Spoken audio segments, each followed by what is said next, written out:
tidak hanya memiliki sejarah yang panjang, namun kini telah menjadi makanan pokok bagi sebagian masyarakat Indonesia. Perjalanan cukup panjang, waktu yang tidak sebentar, medan yang tidak mudah demi masyarakat bisa mendapatkannya. Terlebih saat kemarau, masyarakat harus dihadapkan dengan ketidakstabilan harga pangan di pasar. Penyaluran bantuan pangan bagi masyarakat seakan membawa angin segar bahwa mereka layak memiliki harapan.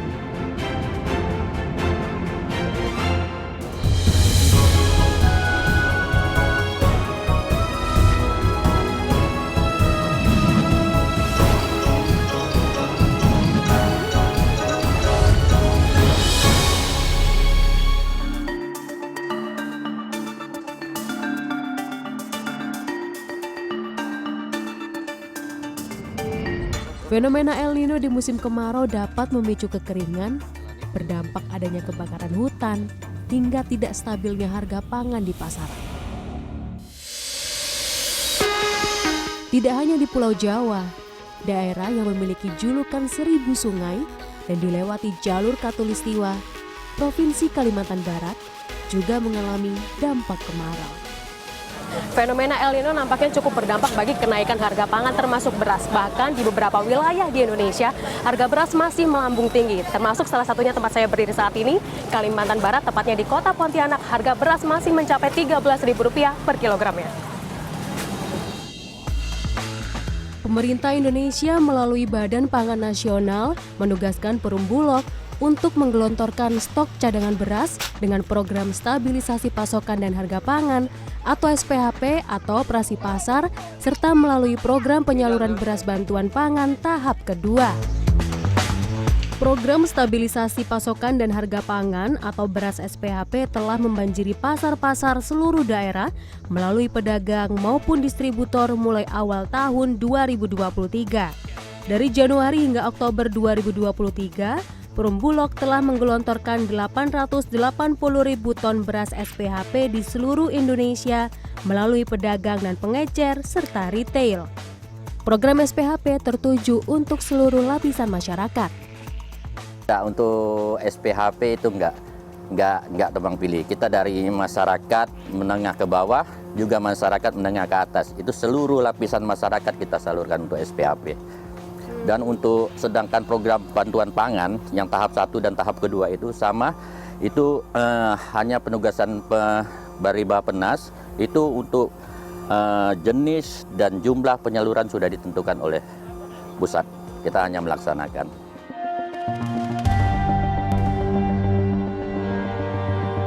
Akibat fenomena El Nino serta turunnya produksi beras dalam negeri pada semester 2, maka potensi penyerapan dalam negeri juga lebih rendah dibandingkan semester 1. Guna menambah kekuatan stok cadangan beras pemerintah, Perum Bulog juga ditugaskan oleh pemerintah untuk melakukan importasi beras yang salah satu tujuannya untuk Provinsi Kalimantan Barat. Beras inilah yang akan digunakan untuk bantuan pangan tahap kedua. Bantuan pangan tahap 1 telah terrealisasikan 100% dengan alokasi 10.811 ton periode Maret sampai Mei 2023. Wilayah Kalimantan Barat, sebanyak 336.266 warga menerima bantuan beras cadangan sebanyak 10.087 ton untuk alokasi bahan pangan selama 3 bulan. Dengan kondisi geografis Pulau Kalimantan yang sebagian besar perairan, pendistribusian sejumlah bantuan pangan terkadang mengalami kesulitan karena medan yang cukup berat. Namun Perum Bulog telah berkoordinasi dengan pemerintah daerah setempat agar bantuan tetap terdistribusikan dengan aman. Ya, kalau kendala secara keseluruhan di Kalimantan Barat ini kan geografis, Bu. Medannya sangat berat. Itu ada medan darat, sungai, dan laut. Ya, untuk sungai kita melalui motor-motor air, untuk laut kita melalui kapal-kapal kecil, kalau untuk darat biasa kita pakai truk-truk, segala macam truk dengan kapasitas yang terkecil sampai yang terbesar. Untuk solusinya Jadi kita sepakat daerah-daerah yang tertentu yang jauh seperti melalui sungai, laut itu kita komunikasi dengan pemerintah daerah untuk pelaksanaan bantuan pangan kita salurkan di 3 lokasi sekalian. Jadi sekalian 3 lokasi, nggak mondar-mandir gitu. Beras didatangkan dari Thailand menggunakan kapal dan berlabuh di Pelabuhan Internasional Kijing, Kalimantan Barat. Kapal yang telah terbuka palkannya berisi muatan beras yang siap didistribusikan ke masyarakat. Namun sebelum itu, beras harus melewati proses pemeriksaan baik administrasi maupun non-administrasi. Beras yang sudah datang akan dicek secara fisik terlebih dahulu. Kalau secara fisik memang di luar ini tidak ada serangga begitu ya, akan dicek. Kemudian diambil sampelnya. Satu palkan ini akan diambil 3 sampel dan total di kapal ini ada 2 palkan. Jadi yang akan diuji sampelnya ini ada 6 sampel. Setelah lolos pengujian, akan diberikan surat pelepasan tindakan karantina dan beras siap didistribusikan. Truk yang berisi beras diberi tutup terpal agar aman jika terjadi hujan. Beras yang sudah siap langsung dibawa ke gudang untuk ditimbang kembali dan dikemas sesuai ukuran. Di tengah cuaca panas, para sopir truk mulai memasuki gudang yang terletak di Kecamatan Sungai Raya, Kabupaten Kuburaya, Kalimantan Barat. Petugas keamanan akan mengecek kelengkapan administrasi terlebih dahulu. Jika sudah lengkap, truk bisa masuk dan membongkar muatan beras. Gudang Perumbulok di Kecamatan Sungai Raya berkapasitas 3.500 ton beras tiap unitnya. Total, ada 4 unit gudang di Kecamatan Sungai Raya ini bisa menampung 14.000 ton beras. Setelah diturunkan dari truk, beras akan ditimbang sesuai ukuran. Para pekerja di gudang Kecamatan Sungai Raya tidak hanya laki-laki. Wanita pun ikut andil cukup besar dalam pengerjaan pengemasan beras. Mulai dari menimbang hingga mengemas ke dalam karung-karung yang telah disesuaikan ukurannya, baik 5 kg atau 10 kg. Dalam program bantuan pangan, beras biasanya dikemas 10 kg tiap karungnya. Setelah beras ditimbang dan dikemas, akan dibawa ke truk kembali. Satu truk berisi kurang lebih 5 ton beras.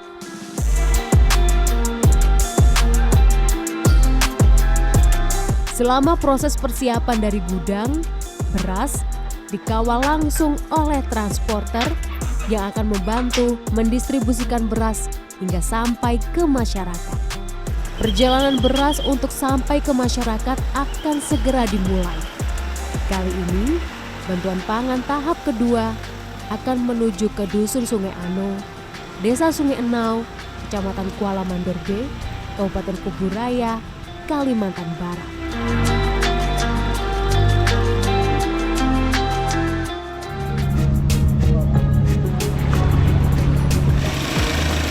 Kadang motor airnya itu mogok gitu, seperti itu Mbak. Dan untuk biasanya juga kita di sungai itu melihat buaya juga Mbak, biasanya. Iya.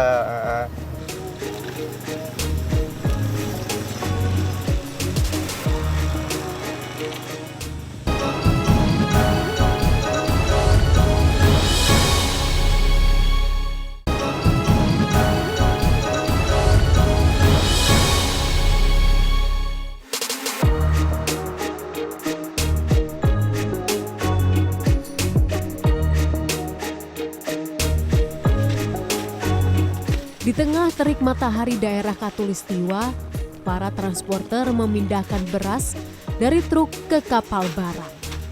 Kapal barang yang digunakan bukan kapal besar yang terbuat dari besi, melainkan hanya menggunakan kapal kayu.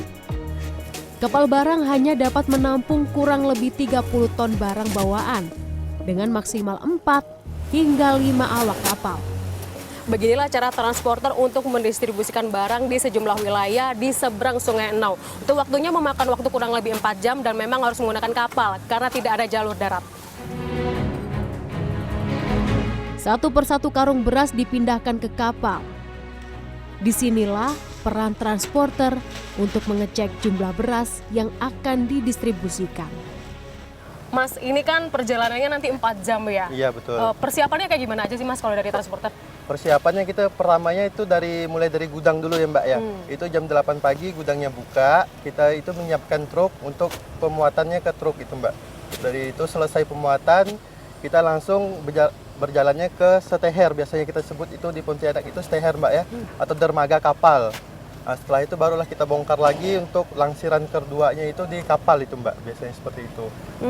Nah ini kan perjalanannya agak jauh dan kira-kira ada cerita menarik nggak Mas selama perjalanan kurang lebih 4 jam itu? Ya, untuk cerita menariknya seperti kita di perjalanan itu kadang ada kendala juga Mbak ya, untuk cuaca, seperti itu kalau hujan, juga kadang motor airnya itu mogok gitu, seperti itu Mbak. Dan untuk biasanya juga kita di sungai itu melihat buaya juga Mbak, biasanya. Iya. Nah kalau pas mogok terus ada buaya gitu kira-kira gimana Mas pada Ya, waktu itu? paling cuma di kapal aja sih Mbak, kan karena buayanya nggak mungkin naik ke kapal gitu, seperti itu Mbak. Paling kita fotoin aja sih biasanya. Seperti itu. Nah kalau kendala cuaca misal hujan kayak gitu apa Mas yang nanti berasnya ditutup apa gitu terpal atau gimana Mas? Ya betul, kalau untuk kita sebelum berangkat kita sudah sediakan terpal semua itu Mbak. Kita tutup semua agar tidak terkena hujan itu berasnya Mbak. Berarti nanti sampai sana aman ya Mas? Ya aman, pasti aman itu Mbak. Pemindahan 10 ton beras ke kapal membutuhkan waktu kurang lebih 1 hingga 2 jam. Setelah semua dipindahkan, transporter menutup beras dengan terpal.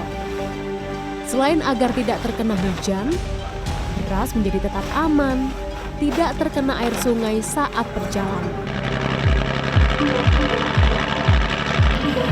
Sepanjang perjalanan saya bisa merasakan kapal bergerak dengan begitu pelan karena muatan kapal yang tidak sedikit.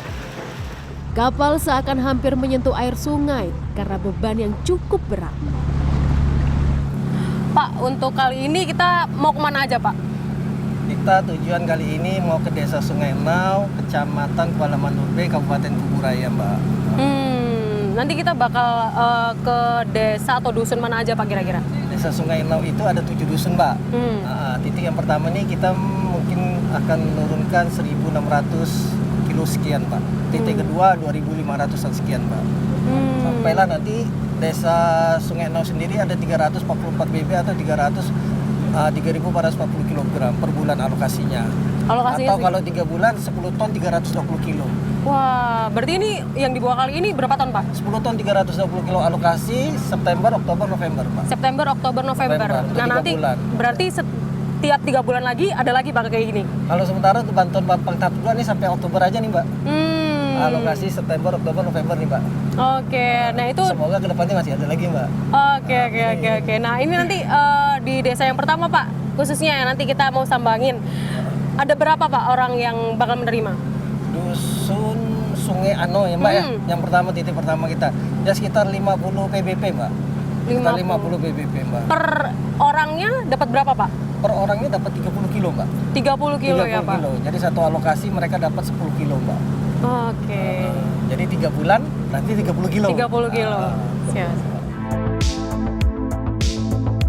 Desa Sungai Enau memang belum memiliki akses perbankan.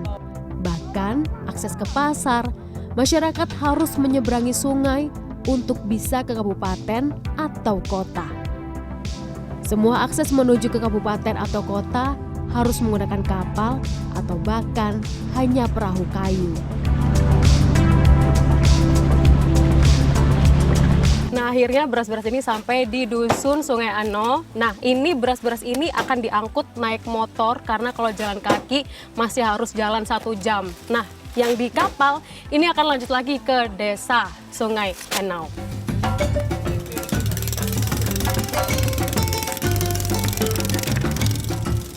Tidak hanya laki-laki yang membawa tumpukan beras di sepeda motor, wanita pun juga ikut membawa karung beras. Sepeda motor yang diberi keranjang bisa mengangkut 10 sampai 14 karung beras. Sedangkan sepeda motor tanpa keranjang hanya bisa membawa 5 sampai 6 karung beras. Sepanjang jalan dari dermaga dusun menuju pemukiman warga harus melewati hutan sawit dan karet. Saat siang hari memang pencahayaan masih cukup terang. Tidak terlihat lampu atau penerangan sejenisnya dari dermaga dusun menuju ke pemukiman warga. Kalau malam bisa dibayangkan, tidak ada penerangan sepanjang jalan ini. Selain tidak ada penerangan, jalanan hanya bisa dilewati 1 sepeda motor saja. 2 sepeda motor rasanya bisa, tapi harus bergantian karena satu lajur yang tidak begitu lebar. Butuh waktu 20 menit untuk setiap kendaraan yang mengantar beras menuju ke rumah kepala dusun sebelum beras dibagikan. Mendapat bantuan pangan seakan surga bagi masyarakat dusun Sungai Ano. Bantuan seperti ini telah dinanti mereka agar bisa bertahan hidup di tengah tidak stabilnya harga pangan akibat musim kemarau.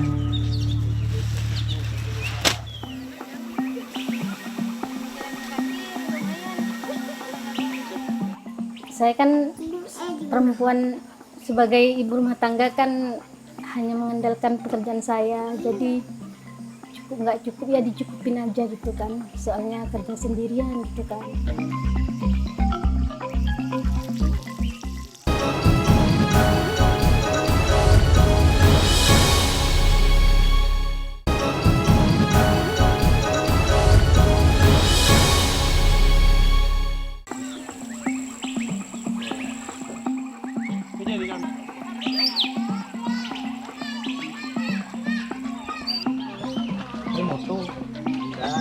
Satu persatu warga dusun Sungai Ano menunggu giliran untuk mendapatkan beras. Semua data telah diterima oleh transporter. Namun mereka harus mencocokkan ulang agar tidak terjadi kesalahan dalam pendistribusian. Sebelumnya semua warga telah mendapatkan informasi adanya bantuan pangan pemerintah dari kepala dusun masing-masing. Sehingga seluruh masyarakat sudah terdata. Tidak hanya transporter, Rajali sebagai kepala desa Sungai Enau ikut memantau agar beras benar-benar sampai ke warganya. Rajali bersyukur dengan adanya bantuan pangan ke desa Sungai Enau karena sebagian besar warganya kurang mampu. Ia juga berharap program ini bisa berkelanjutan sehingga dapat membantu mengurangi beban ekonomi warga kurang mampu di desanya. Yang jelas saya sebagai kepala desa Sungai Enau mengucapkan terima kasih kepada pemerintah dengan adanya bantuan pangan ini. Tentu sangat membantu warga saya. Dan harapan saya mengingat warga saya ini kan memang banyak yang masih kurang mampu, miskin, dan jumlah penduduk juga lumayan banyak. Kakaknya saja 1.800-an, sedangkan yang dapat kan hanya 300 lebih, hampir 400-an. Jadi mungkin harapan saya memang harus ada penambahan dan perlu berkelanjutan. Sebagian warga masih menunggu giliran untuk mendapatkan beras, termasuk Suryati. Ibu 4 anak ini sudah hampir setengah jam menunggu giliran mendapatkan beras. Namun tidak lama kesabaran Suryati berbuah manis. Sini kan? Ia akhirnya dipanggil untuk mendapatkan beras. Saya pun membantu Suryati membawakan karung beras untuk dibawa pulang ke rumahnya. Kami berjalan kaki ke rumah Suryati yang letaknya kira-kira hampir 1 kilometer dari rumah kepala dusun. Dengan membawa beras seberat 10 kilogram, kami menyusuri jalan setapak yang hanya bisa dilewati sepeda motor. 1 karung beras lainnya kami titipkan ke rumah kepala dusun dulu, karena tangan kami tidak mampu untuk membawa karung yang cukup berat ini. Kurang lebih 20 menit berjalan, akhirnya kami sampai di rumah Suryati. Rumah sederhana dari kayu yang dibangunnya setahun yang lalu.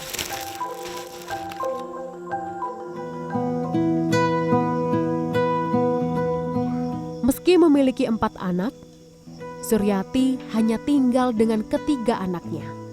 Leha, anak perempuan sulung, Rizky, anak kedua, dan Faik yang bungsu. Anak Suryati yang ketiga bernama Alin sering tinggal bersama Ibu Suryati yang rumahnya terletak tidak jauh dari rumah Suryati.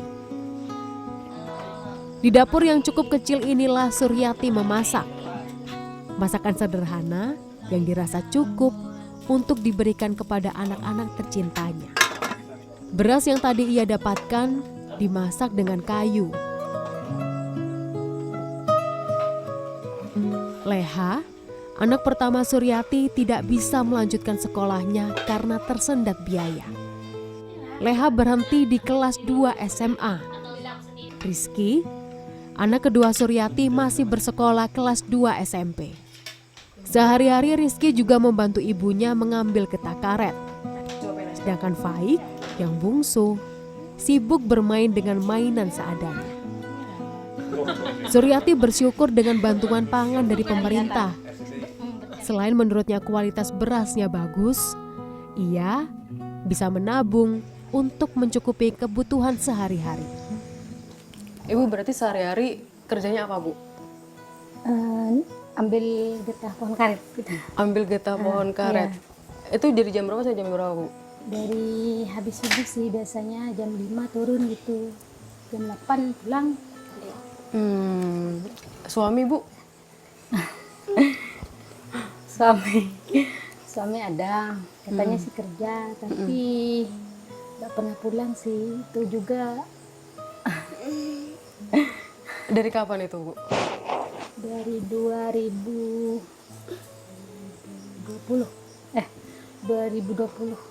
Saya kan pulang duluan, dulu kan saya sama-sama kerja sama dia kan. Terus tuh saya kan mengandung, harus melahirkan di sana gitu kan. Dia umur 7 bulan, paksain deh pulang gitu. Soalnya mau kerja juga susah kan, ada anak kecil kan, mesti kalau kita kerja mesti ada yang jaga. Otomatis kan kita keluar biaya lagi. Udahlah kata suami saya, pulang aja lah dulu katanya. Dulu kan itu karena COVID susah juga cari kerja kan. Udahlah pulang aja kata suami saya. Mau pulang berdua, bertiga gitu kan. Itu ongkosnya nggak cukup gitu. Jadi dipaksain deh pulang berdua sama dia. Umur dia 7 bulan waktu itu. Masih Pulang kecil aja. ya. Dulu waktu awal-awal oke, dia kerja oke kan, selalu kasih kabar gitu kan, selalu telepon kan tiap hari. Nggak tiap hari, biarpun nggak tiap hari, selalu ada lah dia telepon kan, kasih kabar. Kadang ada rezeki kirimin duit juga gitu kan. Lama-lama 1 tahun gitu kan, 1 tahun berlalu, kadang jarang ngirim duit. Ada 1 tahun nggak pernah ngirim duit gitu kan. Jadi saya kan perempuan, sebagai ibu rumah tangga kan hanya mengandalkan pekerjaan saya. Jadi nggak cukup ya dicukupin aja gitu kan. Soalnya kerja sendirian gitu kan. Berarti sekarang tulang punggung ya, Bu ya? Jadi tuh tulang punggung. Sehari dapat berapa, Bu? Kadang 10.000 aja gitu. Kalau nggak hujan kan, kalau hujan dia nggak kerja gitu. Itu aja sih. Dicukupin ya, Bu, 10.000. Kalau untuk beli beras gitu, Bu? Ya kadang dikumpul dulu kan, ada duitnya dikumpul gitu. Beras kalau udah ada dikumpul dulu, nanti di apa gitu ya, dicukup-cukupin aja gitu. Biasa beli beras berapa kilo, Bu? Kadang kalau ada rezeki lebih, ada pekerjaan lebih, kadang beli 5 kilo. Tapi kalau nggak ada 2 kilo biasanya gitu. Jauh nggak belinya dari sini? Agak jauh, kalau jalan kaki jauh. Jalan kaki jauh. Berapa lama, Bu? Sekitar 20 menit. 20 menit ya.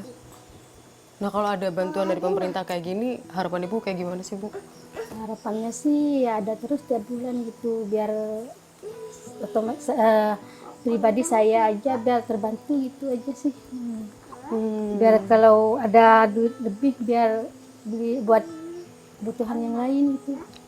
Kalau 30 kilo, kira-kira cukup nggak, Bu, buat sehari-hari selama 3 bulan itu? Insya Allah cukup. Insya Allah cukup ya, Bu ya? Insya Allah. Meskipun Suryati hidup sendirian bersama anak-anak tercintanya, karena suaminya tidak ada kabar, bahkan tidak memberi nafkah, namun Suryati tetap ingin mencukupi kebutuhan anak-anaknya. Bantuan pangan berupa beras selalu disambut antusias oleh masyarakat karena dapat memenuhi kebutuhan pangan keluarga. Suryati merupakan satu dari masyarakat Indonesia yang gembira mendapatkan bantuan pangan berupa beras. Bantuan pangan seperti ini datang di saat yang tepat, saat harga bahan pangan melambung tinggi. Masyarakat berharap program ini dapat mengurangi beban ekonomi, terutama bagi warga yang kurang mampu. Ke depan, juga diharapkan dapat memperbaiki kondisi sosial serta kesejahteraan masyarakat Indonesia.